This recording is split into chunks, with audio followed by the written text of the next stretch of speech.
Final Fantasy IV Interlude was released as part of the Final Fantasy IV The Complete Collection on the PlayStation Portable back in 2011.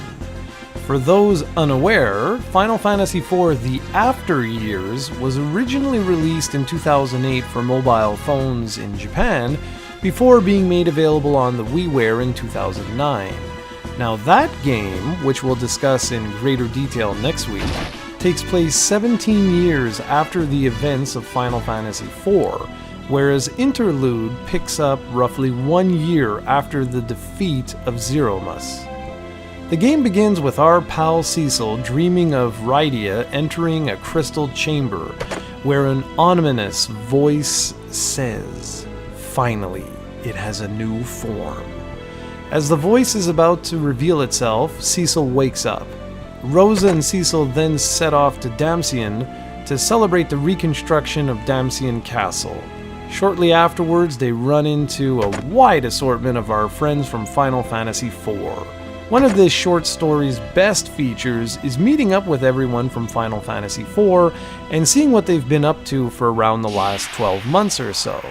In truth, the story is alright. It's nowhere near as personal or as rewarding as was featured in Final Fantasy IV, but it's still entertaining and it's really nice to see all these characters again. The audio-visual presentation is pretty much exactly the same as the remastered version of Final Fantasy IV, which is great as it feels like a direct continuation of that game. So where does that leave the gameplay? Well, for the most part, it's exactly the same as Final Fantasy IV. It still has the active time battle system, all of the spell lists, monsters, etc. are exactly the same. The game is extremely linear though, and nowhere near as long as Final Fantasy IV. So for example, when you board an airship, an NPC drives it for you, taking you from one destination to the next. Now that's not to say you shouldn't experience this interlude chapter that bridges the events of Final Fantasy IV and the After Years, only that you should know what to expect.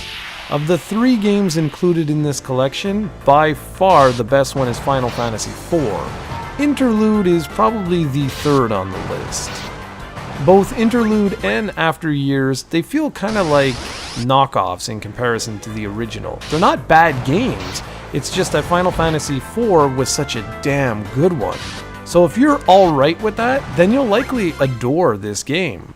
I had a wonderful time seeing all the characters again and revisiting areas that I had visited many moons before.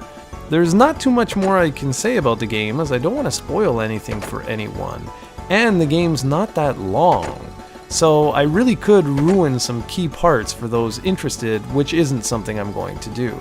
Instead, I'll say that the gameplay holds up nicely. It features that fantastic auto move that I explained in the previous review, which makes battles so much faster and allows you to progress through the countless thousands of random encounters, which yet again means that the encounter rate is super high, but allows you to play through the game without really having to worry about that.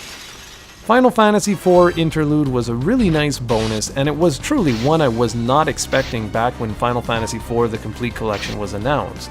I don't believe this Interlude chapter has been made available elsewhere, so if you're interested in checking it out, you'll need to either play it on the PlayStation Portable or the PlayStation Vita, and you can purchase the Complete Collection either digitally or on UMD. The choice is yours, but longtime fans of Cecil and the gang will surely get a kick out of this shorter, yet fun, RPG bridge story.